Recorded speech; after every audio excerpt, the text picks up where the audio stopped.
built your house, when you built your foundation, what's at the bottom? And in the word of man and the word of God, you see what's down there underneath your house. If you pull the brick structure off of your building, what will we find on the bottom? You see, the Bible says in Colossians, be rooted and built up in Him.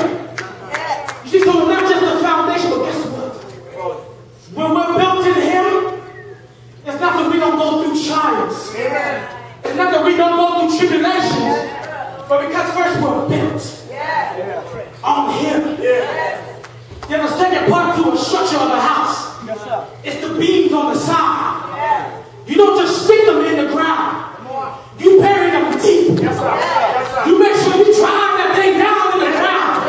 So when the storm comes, you might shake, but you don't break. You take a licking, but you keep on ticking. You might be sick, but you know you can get well. You know you got some circumstances, but He's a burden bearer. He's a heavy load sharer. So when you lean to the left, Jesus is there. When you lean to the right, Jesus is there.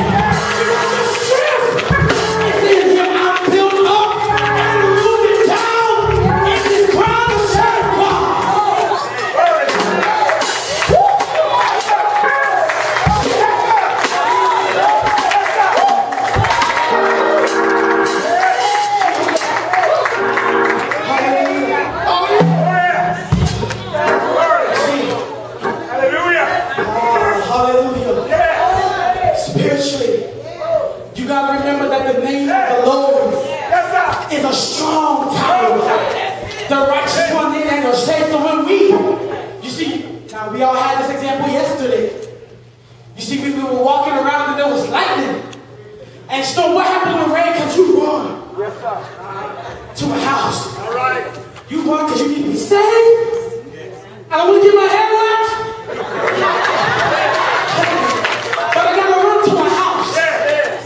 You got to be careful when you run to in your time of trouble. You can't run to every friend in your life in a time of trouble.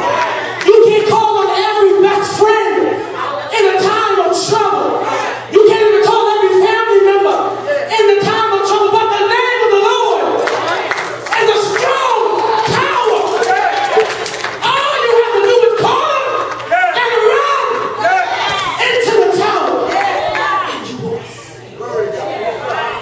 Amen. Hallelujah. So we know how to escape and find safety. Yes. But as you remember, we started in Hebrews, the 2nd chapter. Let's turn back there for a second. Oh, yeah. And it says, how shall we escape?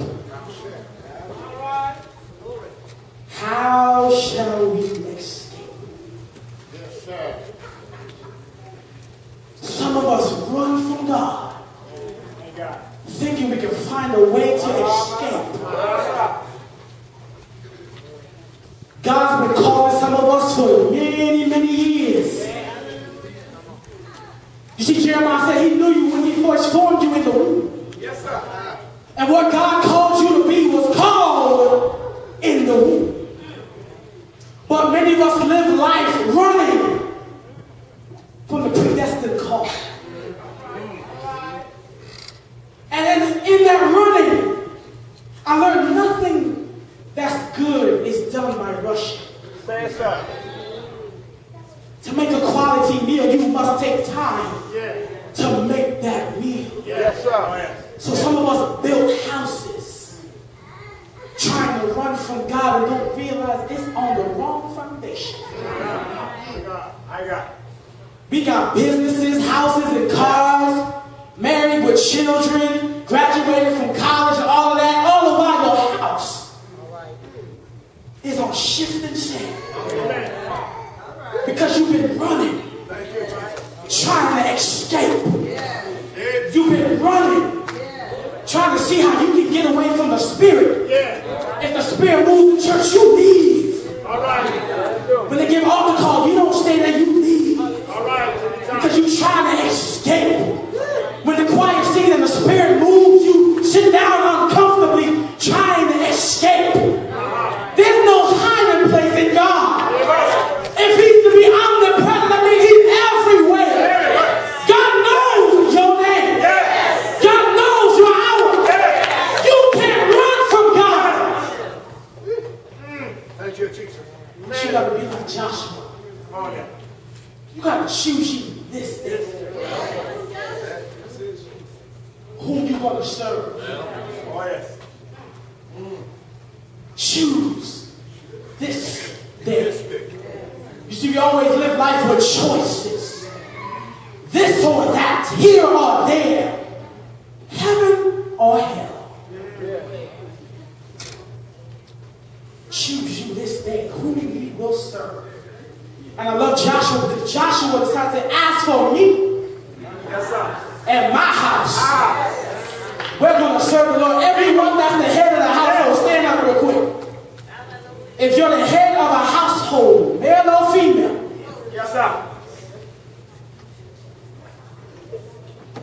you have an important call on your life. As head of the household. If anything's supposed to come in your house, it's supposed to come through you.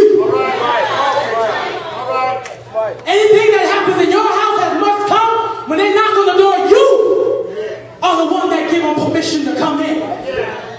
You see, what have you let in your house? You see, foundation don't just deteriorate from the outside in, it deteriorates from the inside out. How have you dealt with the ministry of head of household? You are carpenters in your house. Because you don't just make a house, you build on it. Yes, sir. You may be seated. You make renovations. You put garages and apartments. But what about your spiritual house? Yes, sir. My God. How are you the head of the spiritual house in your household? Yes. Hallelujah. How has God been glorified in your life in your house? Yeah. When was the last time that storm came in your house? What did you do?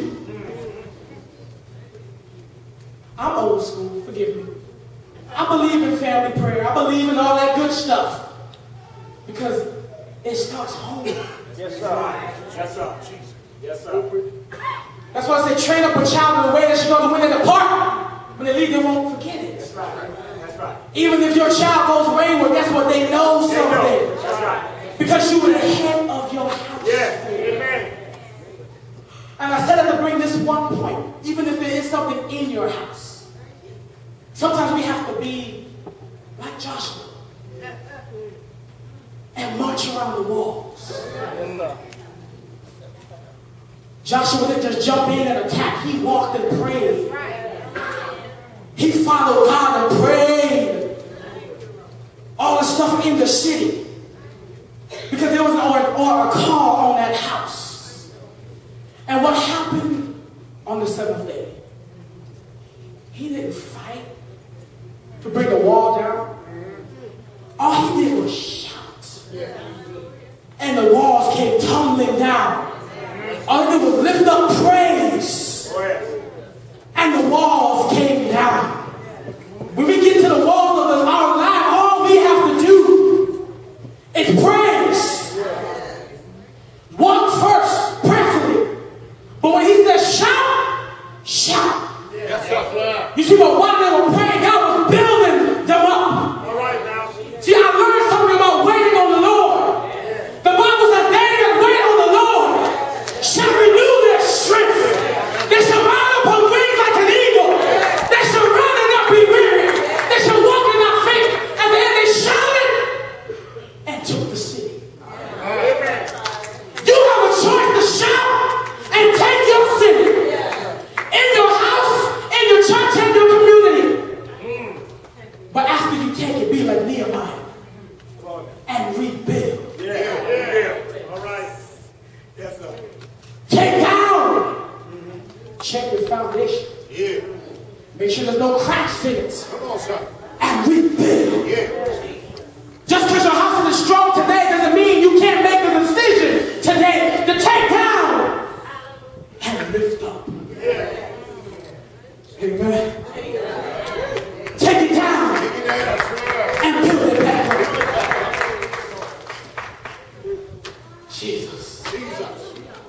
Because guess what? Jesus knocks at every door. Revelation 3:20 says, behold, I stand at the door and knock. But will you let him in? You ever know sometimes when you get company unexpected, sometimes you don't want to open the door? Somebody... Who is that?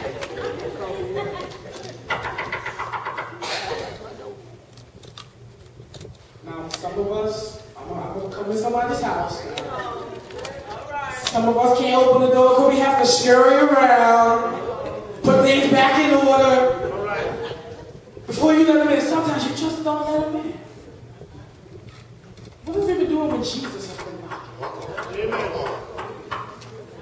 Bring it on. Bring it on. All right. What's been your response? Yes, sir. When he's been knocking? See, Jesus, that's how sovereign he is. He doesn't barge in your house. He waits for you to open the door.